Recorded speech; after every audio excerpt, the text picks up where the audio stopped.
Assalamualaikum warahmatullahi wabarakatuh. Halo para lovers and haters dimanapun Anda berada, baik yang ada di alam nyata maupun alam gaib. Apa kabarnya? Salam cerdas bersupranatural. Ingat, dimanapun Anda membeli azimatnya, Mbak Wira sediakan edukasinya, dan edukasi ini sifatnya gratis. Oleh karena itu tetap dukung channel Mbak Wira dengan klik tombol subscribe, like, dan komen, karena semua itu membuat Mbak Wira semangat dan bahagia untuk terus berbagi dan mengedukasi. Baik teman-teman semua, sebuah pengumuman dari Mbah Wira bahwa kemarin ya, hari Minggu tanggal 23 Januari 2023, tepatnya jam 10 pagi telah Mbah Wira share hadiah untuk para subscriber. Ya, Mbah Wira ulangi, tepatnya kemarin hari Minggu tanggal 23 Januari 2023 jam 10 pagi telah Mbah Wira share hadiah untuk para subscriber berupa kitab Padepokan Sengkelat yang berisi beragam ilmu spiritual dan supranatural. Tidak hanya ilmu hikmah yang ada di situ, juga ada ilmu kejawen serta satu ilmu kasepuhan yang baik banget fungsinya bila digunakan sebagai wasilah proteksi atau keselamatan diri. Bagi teman-teman yang sudah mendapatkan hadiahnya, Mbak Wira ucapkan selamat ya, selamat, dan silahkan diamalkan, semoga membawa manfaat positif bagi kita semua. Sedangkan bagi teman-teman yang belum mendapatkannya, mohon maaf, ada beberapa orang yang PM Mbah Wira bahwa Mbah minta tolong dong dikirim ulang, Mbah minta tolong dong kitabnya dan sebagainya. Mohon maaf, Mbah Wira tidak bisa memberikan kitab itu setelah di launching di komunitas. Kenapa? Karena memang itu hadiah bagi para subscriber yang mau menunggu Mbah Wira. Apabila teman-teman yang sudah join kemudian live group, join kemudian keluar dari komunitas, setelah keluar Mbah Wira umumkan ini hadiahnya lalu minta lagi, mohon maaf, Mbah Wira tidak bisa memberikan ya. Nah, ini klien kita pagi ini ya, klien nomor 2110, memang langganan lama, langganan istimewa. Oleh karena itu Mbah Wira berikan kitabnya sebagai hadiah, sebagai jalinan persahabatan, mempererat silaturahmi. Maka silakan Anda bisa mengamalkan. Kalau memang yang al-hikmah tidak memungkinkan untuk dirapal, diamalkan, maka bisa yang kejawen ataupun bisa yang ilmu kasepuhan.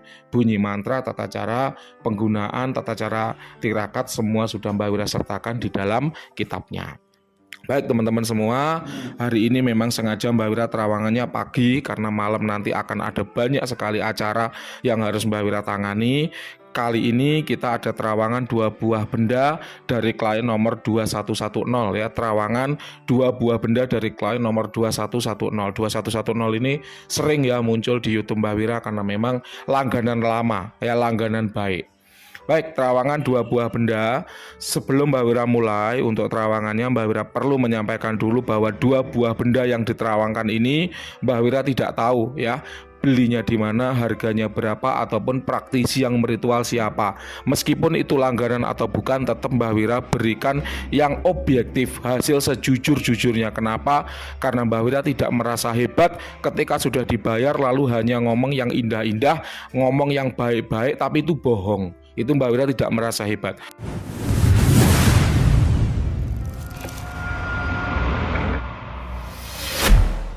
Mbah Wira baru merasa hebat apabila bisa menyampaikan yang jujur, apa adanya, tanpa tendensi ini pelanggan, ini bukan, ini dukunnya Mbah Wira kenal atau enggak. Itu baru Mbah Wira merasa hebat. Untuk kedua cincin ini Mbah Wira cek dengan metode yang sama. Metode yang pertama yaitu metode vibrasi energi.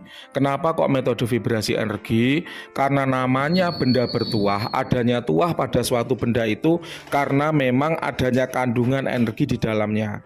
Nah, energi ini ada macam-macam. Yang pertama yaitu energi alam ya. Jadi alam yang membuatnya terisi energi, alam yang mengisinya dengan energi. Nah, benda-benda yang terisi energi alam ini seringkali kita sebut dengan mustika. Apakah itu mustika merah delima, mustika lipan, mustika kelapa, mustika kol buntat, mustika rantai babi, atau semacamnya. Kedua benda ini telah Mbah Wira cek tidak mengandung energi alam ya, tidak mengandung energi alam. Yang kedua adalah energi dari manusia atau energi dari praktisi yang meritualkan. Untuk benda yang pertama Mbah Wira cek ada energi dari manusia, energi dari praktisi yang meritualkan. Adapun sifat dari energi yang ada pada benda ini adalah mendatangkan kodam. ya, agar mau menghuni benda ini. Itu sifatnya. Jadi yang memanfaatkan energi ini bukanlah klien nomor 2110, melainkan yang memanfaatkannya adalah si praktisi. Karena memang dia menginjekkan energi dalam benda ini agar benda ini didatangi atau dihuni oleh kodam yang sifatnya positif yang mau membantu pemiliknya. Ya. Sedangkan untuk benda yang kedua, yang kayu ya, itu kalau Mbak Wira lihat ada energi dari praktisinya, tapi sifatnya adalah energi murni. Jadi belum terspesifikasi menjadi tuah tertentu. Ibarat ini tulpa, tulpanya masih general, masih belum bisa digunakan untuk tuah tertentu. Lah kalau mau menggunakan gimana Mbak caranya? Yang pertama, pegang bendanya, kemudian niatkan dalam hati bahwa saya ingin menggunakan energi yang ada pada benda ini untuk apa? Untuk proteksi kah, untuk pengasihan kah, untuk kerejekian kah, atau untuk membersihkan area, membersihkan atau netralisir diri sendiri, atau apapun itu. Jadi niatnya sesuai dengan kebutuhan diri Anda. Nah, kemudian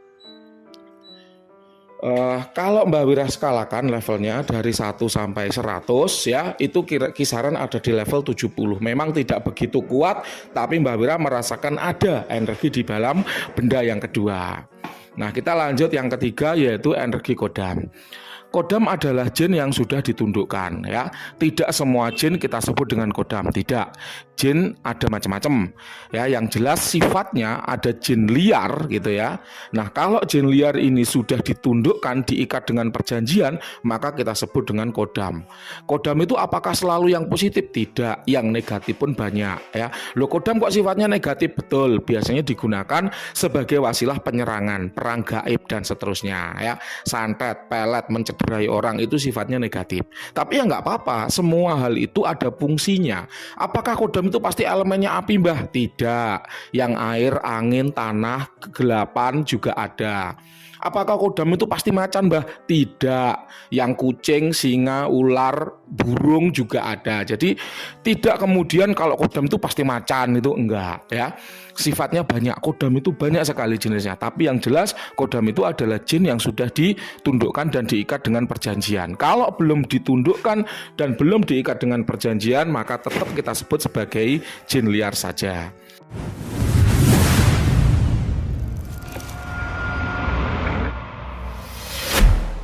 Nah, untuk benda yang pertama, Mbak Wira merasakan ada kehadiran entitas kodam di dalamnya. Dari karakter energi yang dimiliki, itu tuahnya lebih ke arah proteksi dan kerejekian. Ya, proteksi dan kerejekian. Kemudian kalau untuk level energinya sekitar di level 90. Nah, untuk benda yang kedua, yang kayu ini, Mbah Wira rasakan tidak ada energi dari kodam. Jadi memang sifatnya hanya energi dari manusia, dan itu pun masih general, belum dispesifikkan untuk menjadi tuah tertentu. Itu terawangan kedua benda berdasarkan karakter energinya. Sekarang kita bicara kodamnya.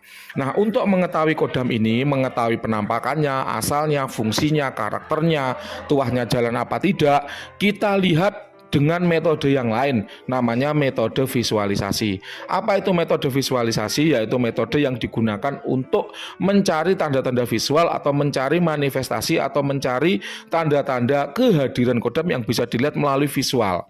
Untuk benda yang pertama, sebuah cincin batunya berwarna ungu ini, Mbak Wira mendapati sosok laki-laki gagah tinggi besar, tetapi dia punya buntut seperti buntut buaya.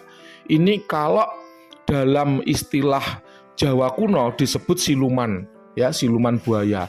Apa itu siluman? Apa itu siluman buaya? Siluman buaya adalah siluman. Siluman itu berarti suatu entitas yang memiliki dua bentuk atau dua wujud, sebagai manusia dan sebagai hewan. Memang kalau dilihat dari depan wujudnya persis seperti manusia. Laki-laki gagah tinggi besar, kulitnya coklat, ganteng, rambutnya panjang, ya, ganteng. Tetapi kalau dilihat dari belakang ada buntut buayanya. Nah, ini yang disebut dengan siluman seperti itu. Kalau Mas Jalak Paningal menyebut siluman adalah suatu entitas yang Dengan kekuatannya dia bisa berada di dua alam sekaligus, baik itu alam gaib atau alam manusia. Itu kalau definisi menurut Mas Jala. Tapi kalau di sini Mbak Wira menyebut siluman adalah entitas yang memiliki dua bentuk, ya, two forms gitu ya, two forms. Kalau praktisi supernatural modern menyebutnya sebagai Holy Spirit. Apa itu Holy Spirit? Holy Spirit adalah spirit atau kodam yang memiliki dua bentuk, sebagai hewan dan bentuk sebagai manusia. Ya ini contohnya. Gitu. Jadi Anda mau mendefinisikan siluman seperti apa, itu bergantung pada Anda sendiri, mana yang mau Anda pilih. Yang jelas Mbak Wira telah menyebutkan ciri-cirinya sebagaimana itu tadi, gitu ya. Nah, karena dia memiliki penampakan laki-laki gagah tinggi besar tapi berbuntut buaya, buaya itu adalah suatu entitas yang memiliki spesialisasi dalam kerejekian.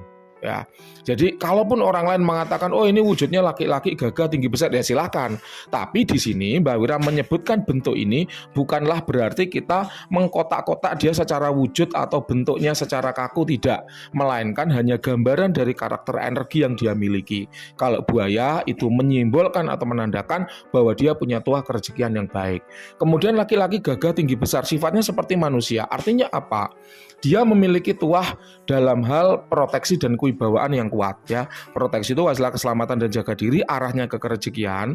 Berarti kita berpikirnya begini, oh kalau proteksi ke kerejekian berarti dia apa? Pelindung tempat usaha, pelindung diri Anda kalaupun Anda memiliki usaha yang lancar. Kemudian ada orang yang tidak senang, ada orang yang iri, kemudian dia memproteksi Anda dari serangan-serangan orang yang ingin mencelakai atau ingin menjatuhkan bisnis Anda. Jadi bisa dibilang proteksinya adalah sifatnya umum, namun lebih ke arah untuk melindungi Anda agar kerejekian usaha, bisnis, toko, ya, itu lancar, tidak ada gangguan dari hal yang sifatnya negatif.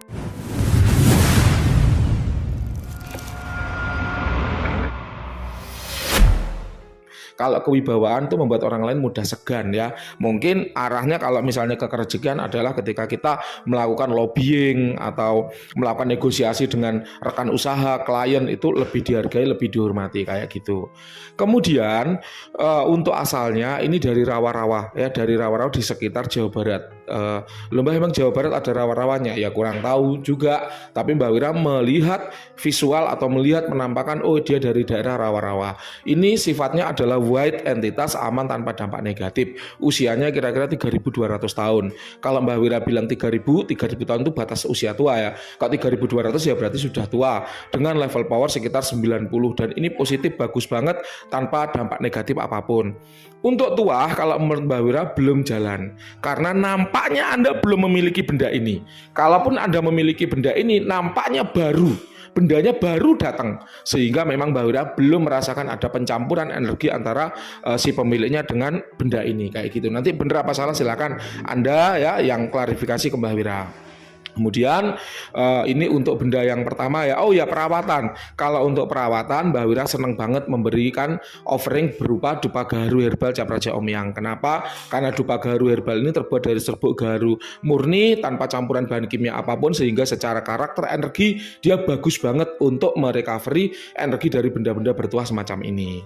Itu Mbak Wira tutup untuk benda yang pertama, cincin bermata ungu. Sekarang untuk benda yang kedua. Nah, untuk benda yang kedua, yang liontin kayu ini, Mbak Wira telah mengecek secara visual, namun Mbak Wira tidak mendapatkan penampakan apapun, tidak mendapatkan tanda-tanda visual apapun, tidak mendapatkan manifestasi apapun. Hal ini menjadi tanda bahwa menurut Mbak Wira, benda yang kedua ini kosong, tidak berkodam.